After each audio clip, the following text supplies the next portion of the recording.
Bust another, not through yet. Red Razzo and Irish Colonel both closing late on the outside. Four of them are all right together. Bust another on the far outside. Irish Colonel. Irish Colonel closing on the outside. Here comes Irish Colonel. John Bisono and Irish Colonel. And the results of our local race of the week go to number 5, Irish Colonel, 5-1. John Bisono up on board for Cal Lynch, pays $13.20 to win. Number 2, Bust Another, was second.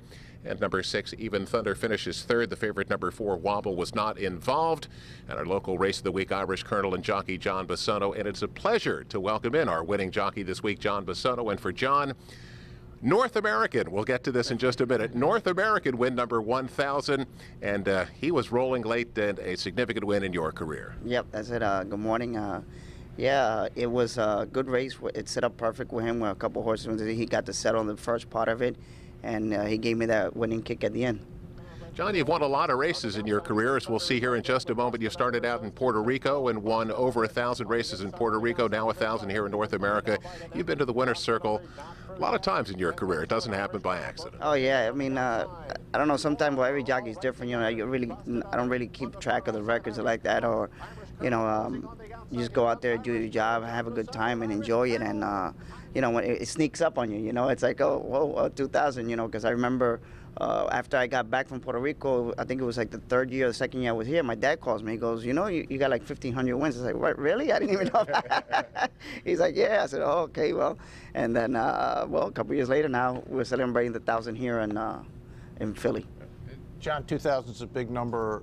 You've ridden a lot of places, but you always come back here. Always, yeah. Well, I started in New York with my first race in New York at Belmont, and then I came here in the early 90s, and did well, and then I ended up going to Puerto Rico, and I ended up doing really well over there, which is why I stayed. You know, it was beautiful weather all year round, and winning a lot of races, so I stayed for a while, a couple of years, and then I decided to come back, and thank God, you know, kept doing good afterward. And now that the purses are like they are, you're not going anywhere, are you? No, I don't think so, not for now, no. John, when you did go back to Puerto Rico, you were there for quite some time. Tell us a little bit about what it was like riding there as opposed to what it's like riding here in the United States. Well, it was a good experience, a good learning experience. Also, you know, even all the years I've been riding now, I feel like I still learn. You know, every race is different. Every horse you try to ride is different. You know, and it was a really good experience. I mean. You meet a lot of people, you know, and a lot of different horses, way different than racing here, and it's something I wouldn't take back. You know, it's something that I learned a lot there. I learned a lot of stuff that I, you know, ride now, and it helps. It helps in your career. Every little bit you learn. John, to win Saturday on Irish Colonel, you get Sal DeBunda, Steve Appel, guys you've ridden for before. What was that like to be in a winner's circle? Oh no, it was a great moment. I mean, you know, it was all, you know, I was happy. You know, a great milestone, and they were happy. You know, ever since I've been riding that horse, we've gotten lucky and done good with it. So, you know, everybody was in a very good, happy mood. As a matter of fact, it almost felt like you were winning a stake race, you know.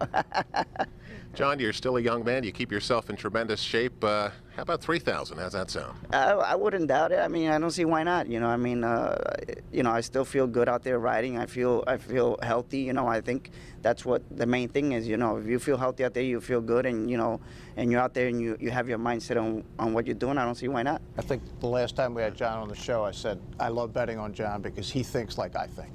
His horses are always where I think they're going to be, and that's all you want from a rider. I mean, it's like I was talking to Keith earlier that it all happens. You know, once that gate opens and it just clicks up quite, you know, real quick. You know, where okay, I got to be here or I got to be there, and then right away. And when especially when it does work out that way, it makes it even better.